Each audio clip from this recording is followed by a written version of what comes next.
Hold up, I ain't trying to stump, man, but the Yeezys jumped over the jump, man. I be in and out of arenas like I'm Scottie Pippen.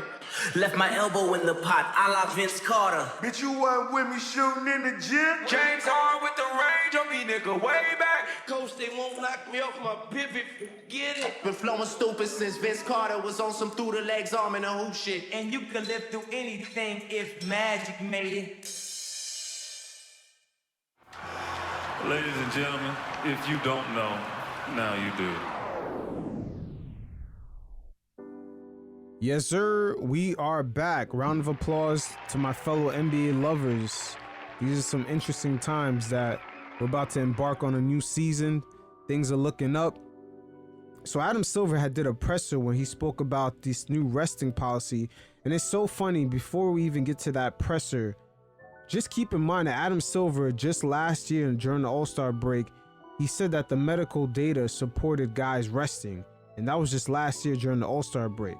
Now, currently, we see it unravel where the NBA TV partners, particularly ESPN, was going through a battle with Charter, in which they were trying to kind of renegotiate their deal, and Charter kind of took the position of dominance in those negotiations. They was willing to let them go. There was even reverting to telling customers to go sign up for another plan that offers them sports.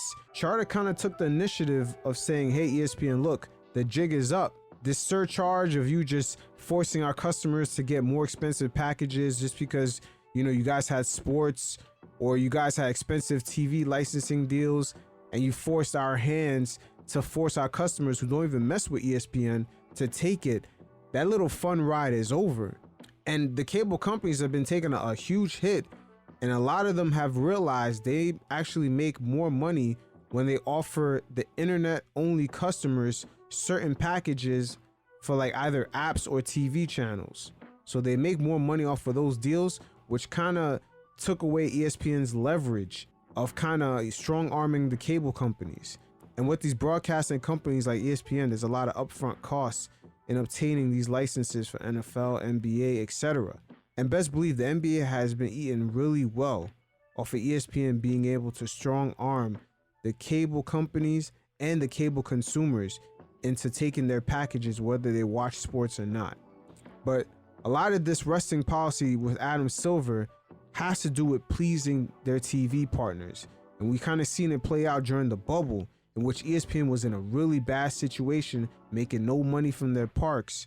And now they kind of just had the NBA scramble and give them some sort of content, because they kept saying it was about safety, but there was no real science on what was going on with the Rona situation. But before I get to the presser, I want you to hear directly from Stephen A. Smith how bad it really was during the pandemic for ESPN. He kind of gives you an idea on it. You're going to hear directly from Mr. ESPN himself. A few weeks later, it was announced that 7,000 layoffs was coming. Yes. You can't work. You got to be a new fool, a new kind of fool, to not know that ESPN is going to suffer some cuts when its parent company announces that 7,000 cuts are coming to make up for $5.5 billion. COVID hits, parks close, movie theaters close, ESPN, no live sporting events. We took a tremendous loss. I gave back 15% of my salary. 50% of my salary. Okay? Because they come to you asking you, is that something you can do? You're not forced. It's voluntary. Wait, yeah. What? That's right. It's not forced. It's voluntarily. They came to me. I was the first one to say, yeah, here you go. Well, what's the alternative? Wait, who's coming to me to say that? Right now, if the boss? If you lost one of the bosses, you lost a Patreon deal, and you came to us and said, "Yo, shit is tight right now. Would y'all take or consider a pay cut?" Got it. Right. And I do it again. And I do it again because here's the reason why. I got it. Here's the reason why. If you don't do it, then those cats, you making millions, but those cats that's making 150, 200,000, a whole bunch of them gonna lose their jobs. Now, some of them gonna lose their jobs anyway, but even more of them are gonna lose their jobs. You can't be somebody that's not just a talent, but they've asked you to lead. You've or you volunteer to lead, you are considered a leader, but then all of a sudden it's just about you. Sure, I want my money. I earned it. I didn't want to give back a damn thing. But looking at the landscape, I knew inevitably what they were going to ask me to do, and I didn't hesitate. There was no, I think about it, I get back to you, whatever. They said, Stephen A., this is something that, we're going to have to ask of our employees at some point. I said, take mine now. Here you go. It's all right. I'll be okay. So Stephen A. Smith definitely took a pay cut to help his employees, but best believe on a higher level, the NBA has worked with ESPN to help them out, which is a major TV partners of theirs during the pandemic, to give them some sort of content because they were struggling to come up with content. But right now, Adam Silver is definitely pivoting things in a direction, especially amidst a new TV deal in which he's trying to make the NBA package seem more appealing and kind of making it more on demand, as we can see it playing out with the NBA adding the mid-season tournament and also the play-in. They need to spice things up in order to help their TV partners. So the same way Stephen A. Smith took a pay cut is the same way the league is sort of helping out ESPN and other TV partners like TNT and Turner Sports. So you guys check out this presser by Adam Silver, and every once in a while, I'll check in. And a bit of discussion about some of the rule changes for this season with a real focus on player participation. And I know you've all now seen the release from the vote we took earlier today regarding some changed approach to reinforcing the notion that we're an 82-game league. And that's something that Joe Dumars, our Executive Vice President of Basketball Operations, has been really reinforcing, and I think someone who has the credibility to help the league, frankly, reset on that issue. And I just want to make the point there that it's a shared view by everyone in the league. It's not just coming from the league office. I think whether it's our teams, our players association, individual players, I think there's an acknowledgement across the league that we need to return to that principle, that this is an 82-game league. And that, of course, doesn't mean that we're turning the clock back, that players are expected to play through injuries, or that players, frankly, never need rest. But I think there's a statement of a principle that if you're a healthy player in this league, that the expectation is that you're going to play. So Adam Silver further elaborated on the science and how they all of a sudden switched up. And he also elaborated on how they're going to try to maneuver or not interfering with teams' personal decisions, and also that these resting rules will be modified as they go along.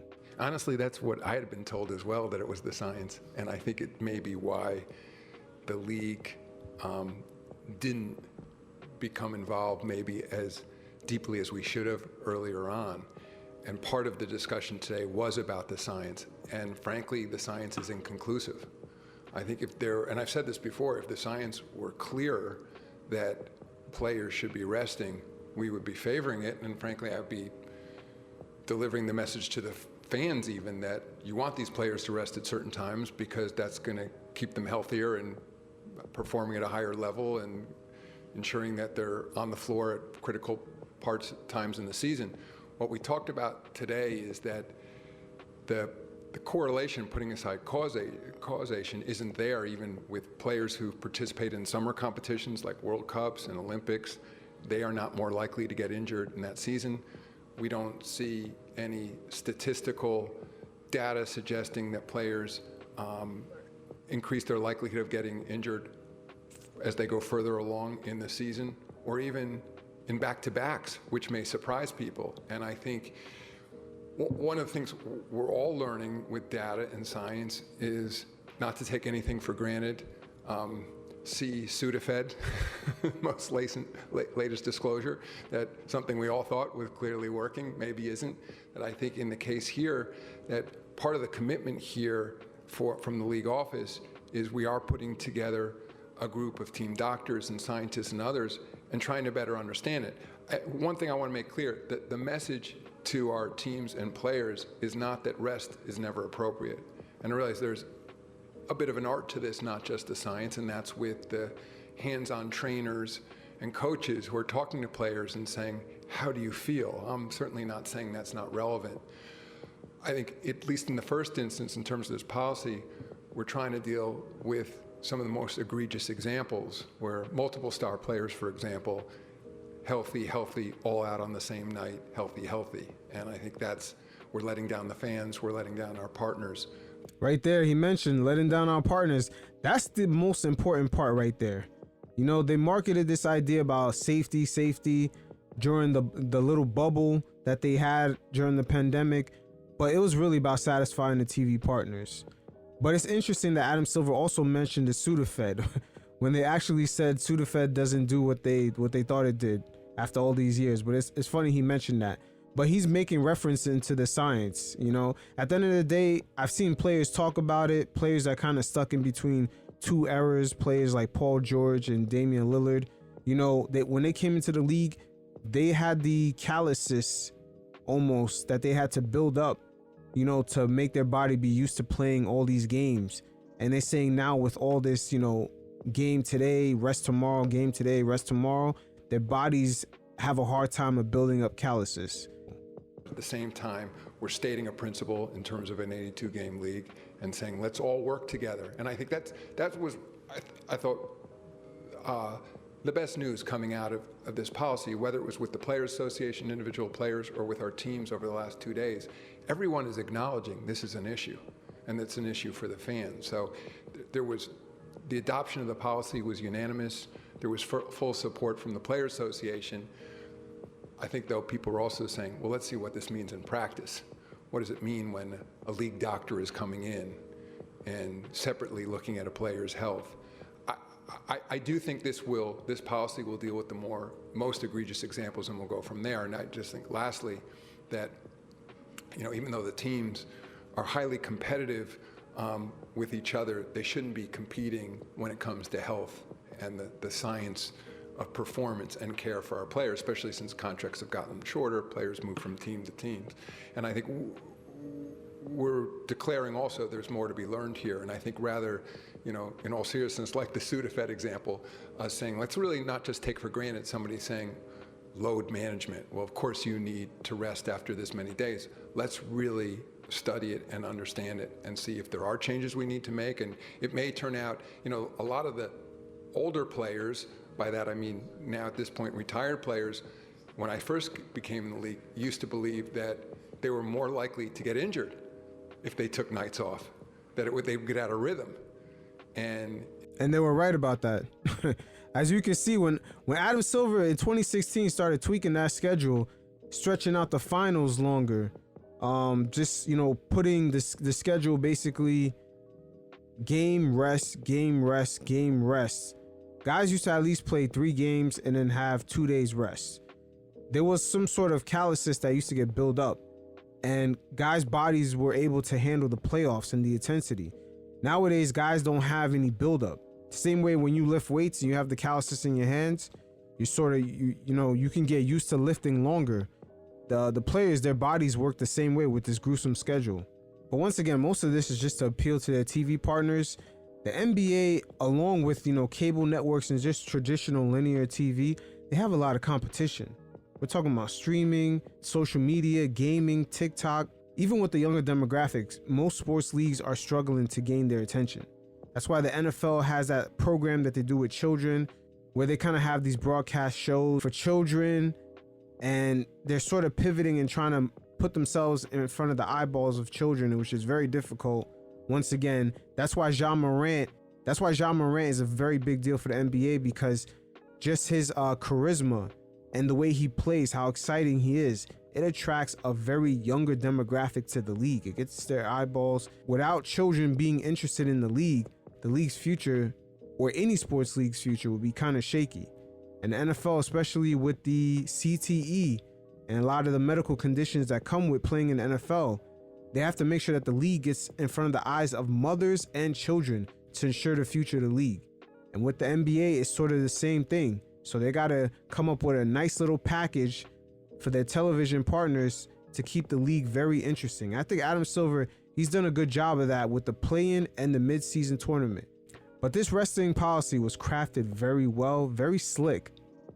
Because first of all, this resting policy is a team policy, which the CBA and the Players Association, they're not going to really have any say in this.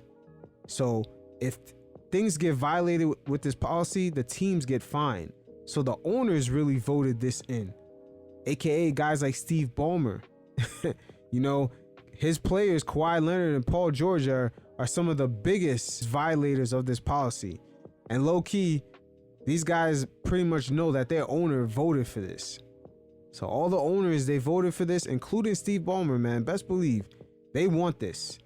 And they want their TV partners to be successful, because that means they're successful. But yeah, the landscape is definitely changing as we see the regional sports networks filing for bankruptcy. The NBA kind of have to pivot a few markets, particularly in the Midwest or in the Sun Belt. Like the Phoenix Suns, they got to kind of bunch up a lot of their TV deals into like a package bundle. It's a lot of moving parts are going on, and everything pretty much starts with the cable companies, and the leverage that ESPN once had on them is pretty much dwindling away. So without them actually strongholding the cable companies, forcing them to pay the broadcast networks all this money, in which they then funnel onto the NFL, the NBA to get the TV rights. You see how this all has a trickle-down effect. So the American customer, basically the customer in general, has voted with their pockets. People are not signing up for cable subscriptions like that. Thus, it's kind of breaking the ESPN business model. So then it's going to have a trickle-down effect on the NBA's pockets, because to assume that these tech companies are just going to throw a lot of money into the NBA, it's a bad assumption. I mean, we could look at Apple. They have all the money in the world, but we've never seen them actually collaborate with a league like that.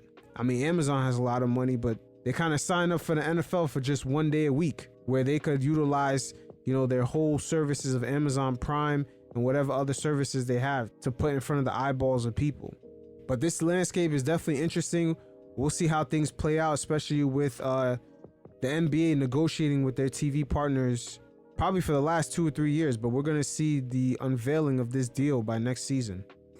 With a more serious focus, roughly in the last year, it became part of collective bargaining. I should say the player participation policy is part of many steps we've taken, whether it's in the bargaining agreement itself, the 65-game limit for eligibility for awards, creating different incentives for players, you know, like the play-in tournament, for example, like the in-season tournament to focus attention on the regular season. But the policy itself, I think it was the Players Association was very much part of it. We had extensive discussions with them, and then with individual groups of players, particularly veterans in the league, about how they thought we should be approaching it. And the last part of your question, yes, I do worry about infringing on how a team operates. And while we want to state a strong principle, I would say, at least initially, we're taking a somewhat light touch here. I think under the notion that change will probably happen here incrementally.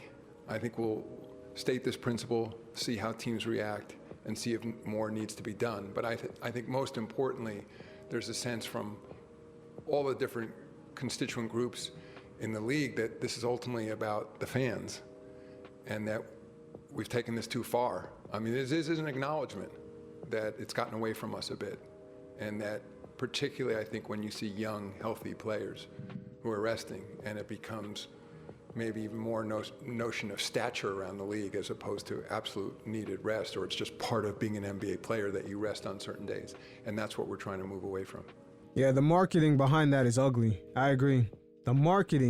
It's the marketing really behind that is ugly. It's not about the fans. It's just the marketing of the product. The product is we're going to rest. We're going to charge a lot of money, make a lot of money, and we're going to rest when we need to rest. That's horrible marketing. And I'm telling you, about most of the NBA, I would say 60% of the league is marketing. 60% is marketing. I would say 30% is business and 10% is basketball. And the marketing of the league, especially with guys resting, it sucks. It's not really about the fans. It's just a bad product to give out to fans and to your business partners. So definitely good call by Adam Silver here. But I found it interesting. He said that They spoke to the Players Association about it. The owners didn't have to get any permission from the Players Association. This is a team rule. They actually curved that whole situation with the even just getting any type of approvals with the Players Association. I guess that's just a political move that, hey, we kind of gave them the heads up. But it's definitely not in the CBA because there's no player punishment. It's just team punishment. So all the owners definitely found a way to finesse their way and make their TV partners happy at the same time. The same way the owners, in a way, with the new CBA, they kind of slowly took away player movement. They slowly took it away. The players could only finesse billionaire owners for quite some time, man, because it's not going to work in the long run, because these guys have lawyers on their payroll that have years and years of just understanding contract language and having their ways to get around things. But for sure, the NBA TV partners are definitely scrambling. ESPN has been very careful of the way they kind of do their contracts now. They didn't sign the Big Ten contract, no MLS, even NASCAR. They said no to. So they're watching the way they're spending their money. And Disney, in a way, that issue with Charter is not good because they're trying to be part of cable bundles until they figure out how to monetize direct to consumer properly. So we'll see how a lot of this plays out. Ever since the league merged with DraftKings and FanDuel, and those became the official betting platforms of the NBA, they sort of been doing this balancing act in which they're sort of trying to make sure that the legitimacy of their game stays intact, but at the same time they're chasing brand new revenue sources with the gambling and also brand new fan engagement that comes with it. And the reason why I say it's a balancing act, because we all know with the gambling culture, there is a sort of subculture of degeneracy that comes along with it, aka addiction. Now, Bradley Beal had recently got into it with a fan while he was exiting the tunnel. Adam Silver has to keep in mind with this brand new merger with the gambling companies that fans do have direct access to NBA players and with the in-game experience in these arenas. Unlike Major League Soccer, which he loves to use that as a blueprint. You know, the fans over there, they can go to these games and bet on the games in these arenas, but soccer players are very far away from the fans. The engagement is not as close as the NBA. That is part of the NBA selling their in-game arena tickets. They do promote the fan experience, being very close to the players, being able to high-five the players. So Adam Silver got to keep this in mind. So I know he loves to use the international soccer blueprint, but these soccer players sit in sort of like a dugout on the soccer field. They're very far away from the fans. Even if the fans are throwing bottles at them, they're not going to feel it. But Bradley Beal got into it with a fan. I'm going to go to the chat GPT for the story. Beal was exiting the court area through a tunnel where fans were lined up to watch the players leave the court when, according to the police report, an unidentified person said to Beal, "You made me lose $1,300. You fuck." Once again, that's that degeneracy that comes in with that gambling culture. And the league right now, especially with the merger with DraftKings and FanDuel, it's sort of like the same merger that they did with Twitter, where some of the highlights and other content gets ran through some of these betting platforms. AKA the league has a separate stream for just gambling within their own NBA app. And also FanDuel and DraftKings will have highlights on their own platforms of the NBA, official license highlights and everything. So this is a full merger. And another thing that's possibly going to turn this thing to a whole nother demon is that with the new CBA, a lot of the NBA players themselves can invest in these gambling companies. So we all know with this media landscape, news gets around and fans will know real fast who owns what stake and what gambling companies. But let's go back to the chat GPT to hear what happened. "You made me lose $1,300. You fuck." The alleged victim, a friend of the unidentified person, filed the complaint, alleging that Beal then approached him, swatted his hat off his head, and in doing so, made contact with the left side of his head, according to the case report. A police officer reviewed video footage of the altercation, and the alleged victim is heard saying that wasn't him, implying he did not make the comment, according to the case report. The officer wrote that the man who filed the complaint and his unidentified friend got into a verbal argument with Beal regarding what happened, and Beal is heard on video saying this is his job. And he takes it seriously. The complainant is heard apologizing, according to the report. According to the complaint, probable cause exists to charge Beal with simple battery, and charges will be filed at large with the state attorney's office. The man who filed the complaint desires prosecution, the case report says. No charges had been filed as of Tuesday afternoon. We are aware of the situation regarding Bradley Beal in Orlando, but won't have further comment until we've gathered more information, the Wizards said in a statement to The Athletic on Tuesday. NBA spokesman Mike Bass said in a statement, "We are aware of the report and in the process of gathering more information." So it seems like Bradley Beal, when he was heading out the tunnel, he approached the wrong person who he thought had uttered those words to him. And, he just flicked his hat. His hand probably brushed against his skin, and now this guy's trying to get a payday. But this is the balancing act the league has to perform when dealing with this whole gambling merger. Of course, they're going to benefit through the money and through the fan engagement. But once again, there is a subculture that comes with gambling, and that is some degeneracy and addiction. And when you factor in some of these attributes and the fact that when fans go to these NBA games, part of their experience is having close access to the players, this does create a tricky situation. This James Harden story is like a tale of two cities, man. Now, I believe both of them, are full of shit, primarily.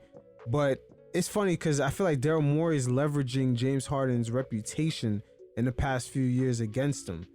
But I believe he did work an under-the-table deal. That's just my opinion.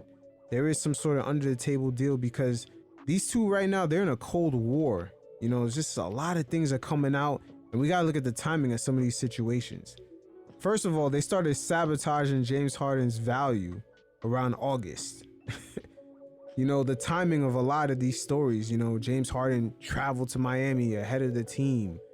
And Meryl Shelbourne, just writes a whole article on James Harden. How all of a sudden these stories just happen to leak out when James Harden just calls Daryl Morey a liar.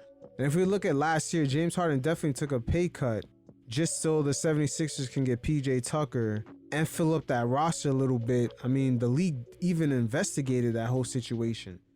How come James Harden didn't just extend?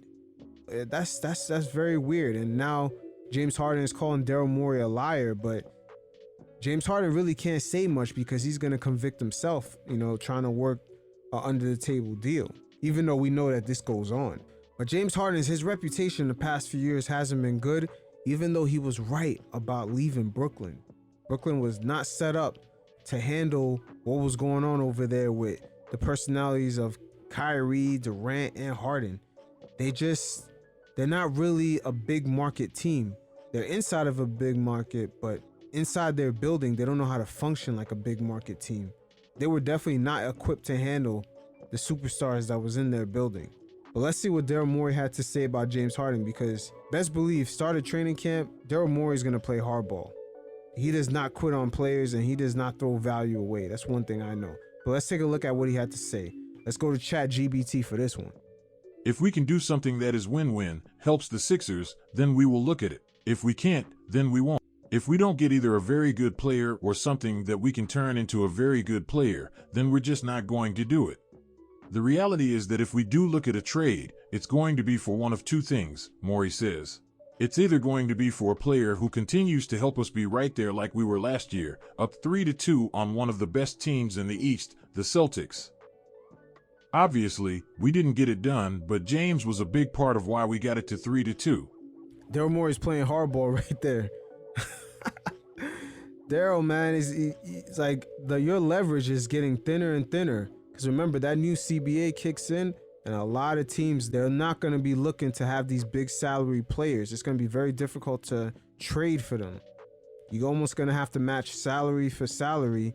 And some of the teams that probably do want James Harden, like the Clippers, they're not going to be able to make that deal because the fact that they're going to be so over the cap like that, they're going to have to either trade Paul George or Kawhi straight up for James Harden.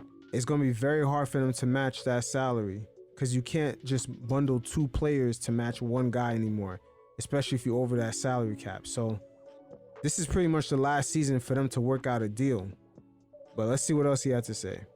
Obviously, we didn't get it done, but James was a big part of why we got it to 3-2. Or we're going to do it for something where we get enough draft picks and things like that in a deal, such that we can then turn those into a player who can be a running mate with Joel as well. Morey said Harden is wishing for a different contract situation. If we can do something that is win-win, helps the Sixers, then we will look at it. If we can't, then we won't. It's a real tricky situation to be in because Harden, the way he performs, Daryl Morey can't afford to sign him for a good amount of years and lock him in for a high amount.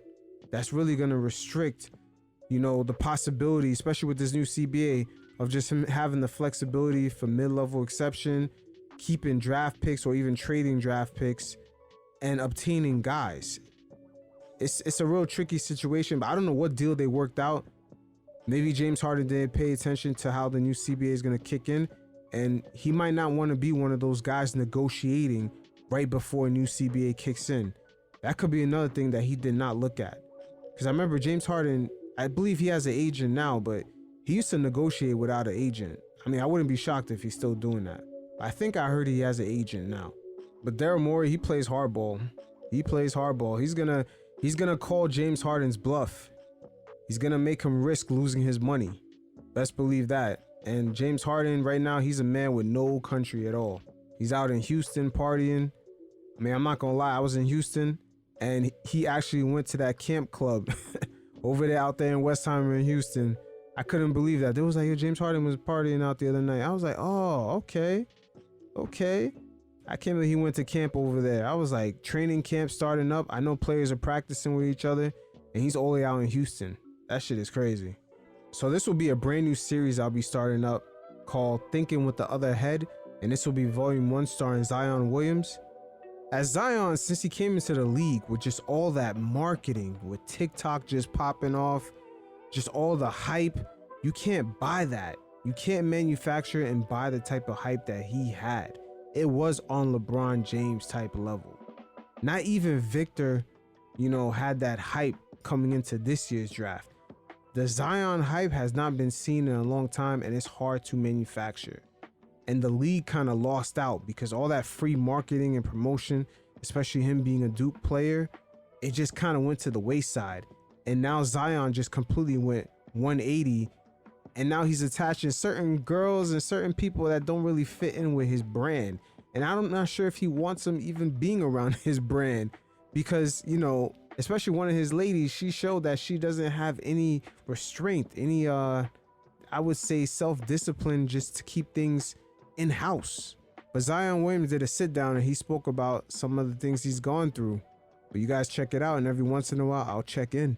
When you young, you feel like can't nothing stop you, but then when you look back on your life, you really look at it like, man, the people who gave me wisdom, who like tried to nurture me, tell me, man, like you don't need to do that, you need to do this. They didn't try to force their way into your life. So at this point in my life, I'm just looking back at it like, man, who really gave me wisdom? Who really tried to put me on game to things? And like I said, man, at the end of the day, people gonna get their opinions, and what I can say is I do respect brutal honesty. I'd rather somebody be brutally honest with me than try to sugarcoat it, because at the end of the day, if they honest with me, I know what I need to do to fix it. And if they want to be brutally honest with you, man, they should have threw KG as an ambassador for the Pelicans, man. He would have sat your ass down. KG be like, yo, you don't mess with none of them damn hoes, man. KG would have been up your ass. But it's kind of an issue with the league right now because it's getting younger and younger and the money is just increasing and there's nobody there to give any guidance. At some point, we can't really even fault the Pelicans. It's just the way of the landscape right now. But Zion also talked about, what he's been working on to stay in shape, to stay in the court. So the diet piece, I'm always able to come back each summer feeling good, looking good. But I would say it's more of a... Come back each summer looking good, feeling good. You must be talking about New Orleans food, man. Just locking in on like flexibility, band work, Because I think it's those things that will be able to keep me on the court longer versus just losing a bunch of weight and then coming to play, not being able to maintain that. So just, shit, Bron got the blueprint. Yeah. I'm trying my best to follow it, No, man. seriously. I'm a hooper. So when I'm sitting on the sideline watching my teammates and certain games they lose, I'm like, man, shit. I know if I was out there, I can change the outcome of it. So whether people want to believe it or not, when I'm on the sideline, man, that hurt me more than anything. I just want to hoop. I think what I want people to know about me is I just want to hoop. I want to be out there. Don't nobody want to just sit on the sideline. I think that's why I just want people to at least to understand, like, I don't want to be on the sideline. Y'all think I want to sit over there hurt? I don't. But like I said, like Coach K taught me, gotta own up to my responsibilities. There are a lot of things I could have done better. I didn't. And there's a lot of things the Pelicans could have did better. They could have handled your injury situation much better with the media. Just all secretive, and saying, hey, he's gonna come back. He's gonna come back in a month. And then the month comes up. Oh no, he's gonna come back a month later. 2 months now. 2 months come up. Oh, he's gonna come back. He's out for the season. Just the way the Pelicans have handled this whole Zion situation has left a sour taste in a lot of fans, man. And a lot of the hype died down because of that. That's happened with the Pelicans, I think, within the first year, at least 2 times. In the process of, fixing those wrongs. But you guys definitely hit up the mailbag. I'll leave the link below. Hit me up with your questions. I feature in a segment of the show. So until next time, you fellas stay safe. Peace.